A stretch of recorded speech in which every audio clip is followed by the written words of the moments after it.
Hi all, my name is Blake Hillibrand and I'm the SONA VP this year and on the National Climate Action and Sustainability Committee. And I'd like to welcome you to the November edition of Sustainability Snacks. First, I'd like to acknowledge the traditional owners of the land that we are on, the many Indigenous countries from which we're meeting from today. I am currently on country that is looked after by the Kulin Nation and pay my respects to their elders past, present and emerging. We recognise their continued role in caring for country and hope this series of events can eventually contribute to caring for our environment as well. So Sustainability Snacks is a series of short online sessions that aim to demystify sustainability in practice. And in just 30 minutes, we will hear from a practitioner on how they are reducing their impact. This is a joint initiative between SONA and EmAGN, and we hope this knowledge sharing will help to accelerate necessary climate action. So we're very lucky enough to have Scott Christensen from Green Design Architects joining us to share a few ideas for designing cool climate buildings, along with how-to steps towards sustainable practice after studying architecture. So about Green Design Architects and Scott, Green Design Architects are a Hobart-based practice that specialise in residential and tourism projects with low environmental impact. And Scott is a project architect and has 25 years of experience in residential, education, community and tourism buildings. And he has also taught design, drawing and sustainable design at UTAS in the School of Architecture and TAFE Tasmania for the last 18 years. In terms of some housekeeping before we get into it, if you have any questions, just put them in the chat and we'll go through them at the very end. And if you could please remember to mute yourself, that'd be great. Okay, awesome. We'll get into it, Scott. Thanks, Blake, and thanks for the invite. What a treat to be invited. We also acknowledge the Muanina people down here who looked after Hobart and surrounds for many thousands of years. Great initiative, by the way. I just want to say thank you and well done. I hope this carries on for a long time. I'm looking forward to watching the others to come. So this is one of our recent projects, a little studio in the backyard. We'll come to that a little further along. Veggie patch on the right. So architecture is a lot about decision making, and when I worked in a Melbourne office 20 years ago, I worked with David Oppenheim for a short time on a few projects, and he said something that stuck with me about when faced with each decision, try and make the environmental choice. And it's a pretty simple philosophy, but if you can at each juncture, it's a really good guiding principle, I think. You can't always choose the most environmental option, but it's good to keep in mind. And when we make projects, there's many decisions, call it 1,000 in a house, there might be 5 times that in a bigger one. And the wins, often, this is not an accurate drawing, this is a cartoon, but the big wins could be early, whether you need to build it all and where it might be in terms of environmental footprint.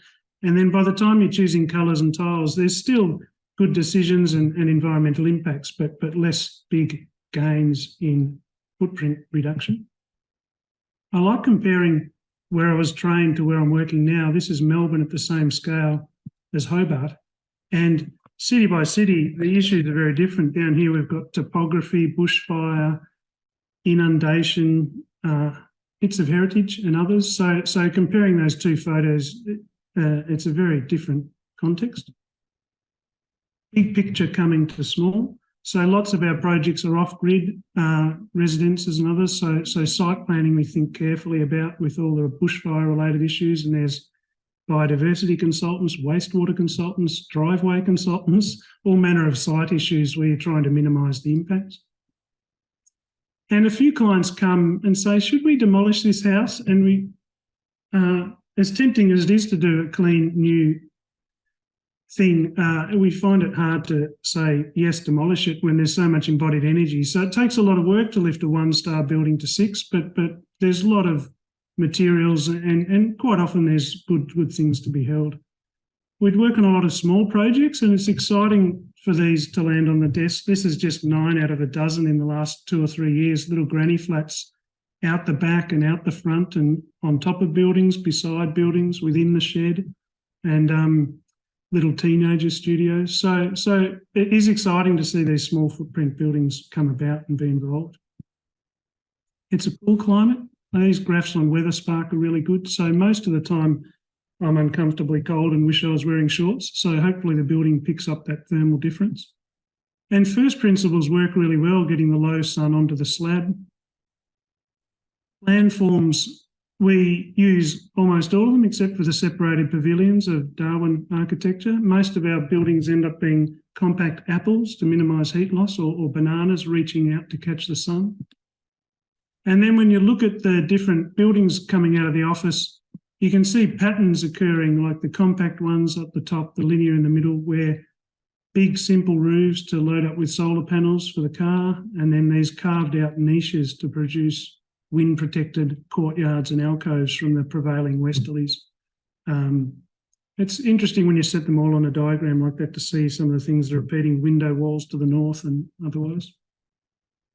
Applying first principles to more glazing to the north, window walls to the north, and then more restrained in the other elevations. And if you do have southern views, we'll triple glaze, or we'll have big thermal barn doors to close down that heat loss to the south. Conventional construction with the sparing use of concrete and steel, and just affordable plasterboard, affordable timber floors, and a bit of internal mass. Window seats, loft alcoves, bed alcoves, window seats, desk seats.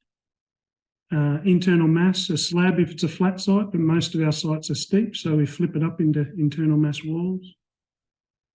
Outdoor rooms carved out of the northern facade, or courtyards created by arranging the buildings around a positive, warm outdoor space. Selective timber, it's a hard decision which timber sometimes, so most of the time it's internal, but if it's external we try and be a bit sparing, so it's not just perishing on facades, it's able to be maintained and oiled and felt and touched. And then connection to landscape, which is a bit harder in some contexts, but down here most sites have stunning views and things to connect to, from sunrise, sunset to landmarks. And then if you've got the budget to do all of the above, you can get a passive house. If you've got triple glazing, extra insulation and internal membranes and the heat recovery system, you can get a house that really just needs the solar panels for the car. And the indoor temperatures of our buildings, when they're 8.5 stars or thereabouts, are sitting without heat inputs around 15, when the outdoor temperatures in the worst week of winter are 0. So I try to learn something all the time. And this second part of the talk, I talked with Blake and he thought, well, how do you get to sustainable practice from when you're studying? And so hopefully there's something of interest in the remaining slides. Your Home's a really good resource. Hopefully your teachers have led you to that. But if you read every page of that, that's a very good foundation, and it's always growing and increasing each year. Renew and Sanctuaries, excellent resource. If you don't know those already, that's got all new projects and really good people in these organisations that are generous with knowledge. There's the different green rating tools you're probably familiar with, but there's more of these. These are just two that you can build upon that foundation knowledge with all of these elements of these other green tools, and do PD courses on these if you want to advance that knowledge. Then studying your foundational books, like the top 3 are 3 of my favourites for teaching, about vernacular architecture and the history of how we've designed houses. And the bottom 3 are reading beyond architecture. So your photojournalists who study the environmental footprint of manufacturing and how the food sources we eat, and then fiction authors who have really great insights into sustainability. Practicing.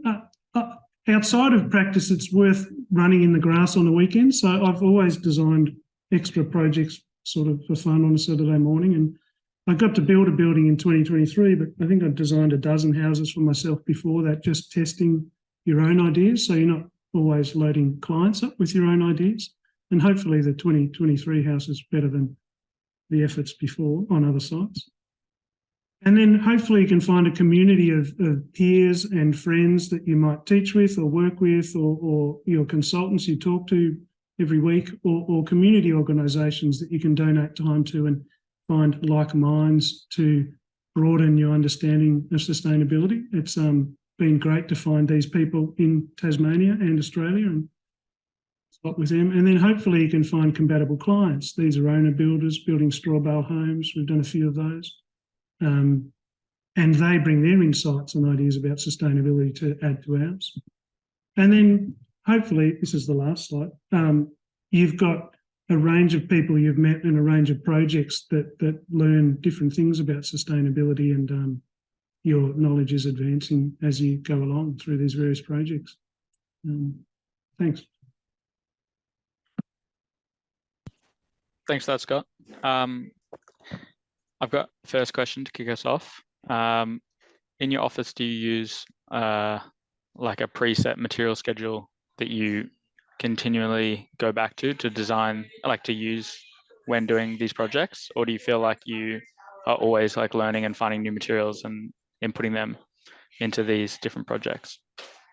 Yeah, it's a good question. Quite often clients will bring what they want to do. So we've had 5 or 10 straw bale clients, we've got a hempcrete. So quite often that decision is client driven, and we'll take on the technology that they want to do.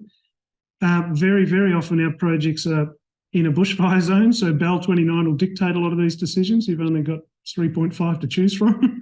And you call upon what you've learned and experienced, and it's budgetary a lot of the time too, frankly. A lot of our projects are not luxurious in budget. So we've got a choice of metal or cement sheet. Which way do you go? Timber if you can afford it, but usually can't. So we don't try and apply the same solution every time, and the clients obviously get a say and get a choice, and then budget and bushfire dictate a lot of the time. If anyone has any questions, please put them in the chat. Otherwise, I've got quite a few questions. Second question I had was, as a student myself and potentially looking to end up running a practice eventually, what advice do you have for someone wanting to kind of, design sustainably, even though you've obviously got clients that are, and budgets, they're going to be very difficult to deal with, and that you're not always going to be able to get something truly sustainable? Yeah, good question. I felt the same way when I graduated, and I think you can't be too idealist about it. You've got to do your apprenticeship somewhere, and there has to be a vacancy open up at one of the offices, So you do 5 or 10 years of your apprenticeship in a couple of offices, if you can be that patient.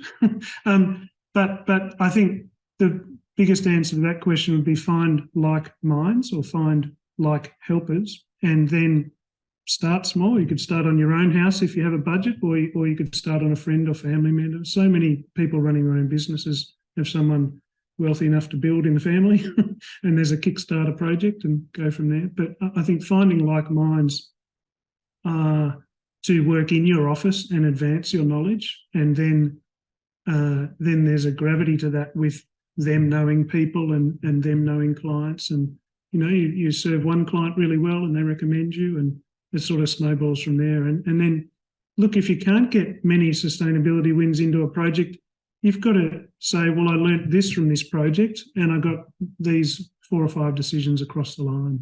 I did a lot of developer work in Melbourne when I graduated, and I learned a lot about the planning scheme and planning appeals and dollars and people plucking the wings off buildings, but you also slipped in as many initiatives as you could given the constraints of a project, and hopefully there'll be less constraints as you go along and people see what you're capable of.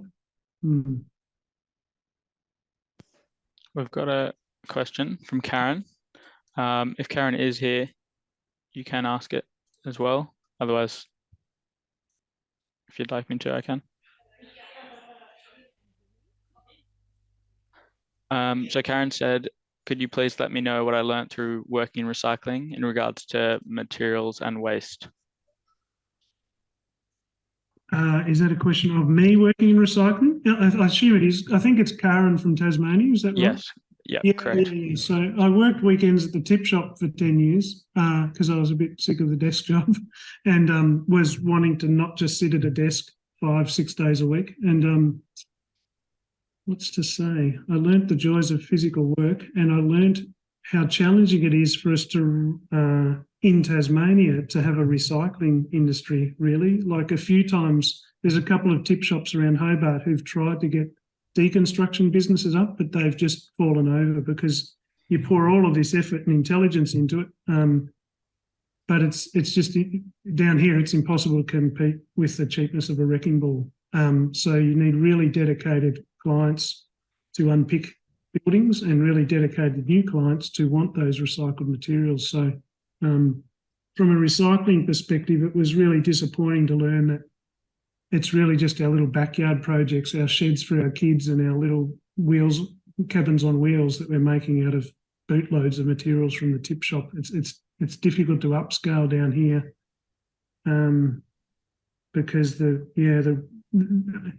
I'm generalising and talking about the tip shop. There are some good recycling things happening, but it's hard to get a good, big, sizable building materials recycling business off the ground down here, economically, I think.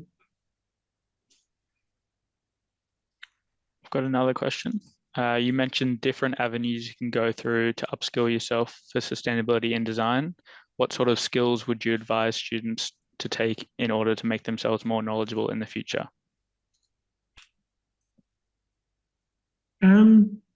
I'd say it all adds up. So you've got a certain amount you learn at university, a certain amount on your first job or any jobs that follow. There's things you learn from each project you do. But if you're finding that your workplace or your projects are not diving deep enough into sustainability, you might have to self-educate on things like Green Star or some of those other rating methods, or you might have to self-educate on weekends if you need to brush up on, read your home top to bottom, or there's nothing quite like the urgency of doing your own project and having to make all of your financial decisions. That gives you a really sharp understanding of where to prioritise your money and where to prioritise your decisions. So doing your own project's an excellent way to sharpen your priority set. But there's so much to learn, and I think joining organisations as well, like joining community groups like Sustainable Living TAS or Renew, or people trying to save your local mountain or something like that. You can have broader views of sustainability and meet people via those means that realise that beyond the building there's footprints of transport and there's all manner of other ways that we can reduce our environmental impact outside of the buildings alone. So that broadening of education, going to the library's stacked full of wisdom, and whether it's fiction or movies or documentaries, there's so much to learn. It's a case of which do I choose and how do I file all that information? We've got another question. Hello, I find that there's a big disconnect between the energy assessment process and the design process. I've tried engaging consultants earlier, but it seems that the ability to achieve a better STAR outcome with these arbitrary calculators is very limited to things like the floor to wall area ratio. Do you do any in-house assessment or rely on experience with previous projects? Another good question. It's a bright audience. I don't know how many people are here, but you do rely on experience. You get to know the proportions of glass and the proportions of spaces and the proportions of an apple versus a banana, and you don't always get a choice in the plan form if you offer a client 3. We are very good friends with our energy raters, and we'll get them to test things early if it's relevant to do so.